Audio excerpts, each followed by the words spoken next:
Welcome to Kanishka IAS. I am Mahender Reddy. మనం ఈరోజు అనగా నవంబర్ 8, 2024న వివిధ దినపత్రికలలో వచ్చిన ముఖ్యమైన వార్తల్ని చూద్దాం.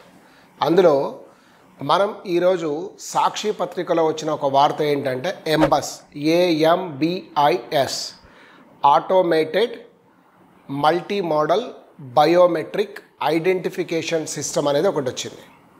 ఇది దేంట్లో ఉపయోగిస్తారంటే తరచుగా ఇటీవల కాలంలో క్రిమినల్ నేరాలు పెరిగిపోతున్నాయి. వాటిని మనం నిరూపించడానికి అనేక సైంటిఫిక్ మెథడ్స్ వాడేది. యాక్చువల్గా గతంలో వాడింది ఏంటంటే AFIS automated finger identification system బదులు ఈరోజు automated multi modal biometric identification system అనేది ఒకటి వాడుతున్నాం. దీన్ని రష్యా వారు భారతదేశానికి చెందిన 60 మంది టెక్నీషియన్స్కి వాళ్ళు ట్రైనింగ్ ఇవ్వడం అనేది జరుగుతుంది. దీని ప్రకారం ముఖ్యంగా ఫింగర్ ప్రింట్స్, ఫేషియల్ ఇమేజెస్, చేతి ముద్రలు కానీ కాలి ముద్రలు, చేతి రాత, చేతి సంతకం వంటివి ఉంటాయి.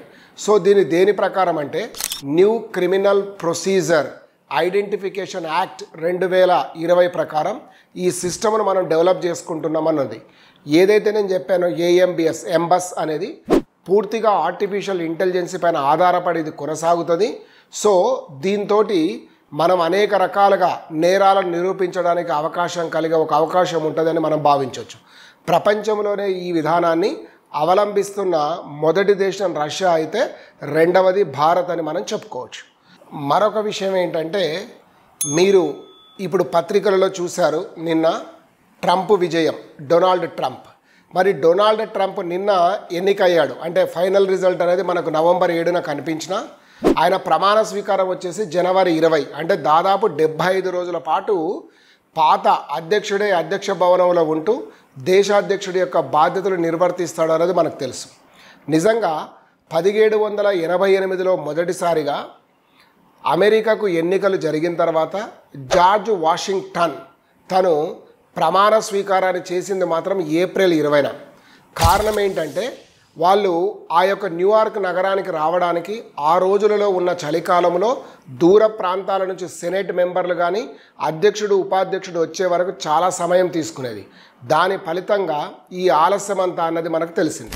అయితే తర్వాత కాలం నుంచి అంటే 1789 తర్వాత నుంచి కనుక చూసుకుంటే, అంటే 1788లో ఎన్నికలు జరిగితే 89లో ఏప్రిల్ చివరిలో 30న ప్రమాణ స్వీకారం అయింది. తర్వాత కాలానికి వచ్చే వరకు దీన్ని మార్చారు. ఏంటంటే అది మార్చి 9నే ఈ యొక్క ప్రమాణ స్వీకారాన్ని మొదలుపెట్టారు. ఇది దాదాపు 140 సంవత్సరాలు జరిగిన తర్వాత 1934 నుంచి దీన్ని మార్చడం జరిగింది. రాజ్యాంగంలోని 20వ సవరణ చేసి జనవరి 20కి ఇది మార్చబడింది. సో 2025 జనవరి 20 మధ్యాహ్నం నుంచి నూతన అధ్యక్షుడు ఈ అమెరికా పరిపాలనను చేపట్టబోతున్నాడు అన్నది మనకు తెలిసింది. Thank you all. Will meet tomorrow with the same time.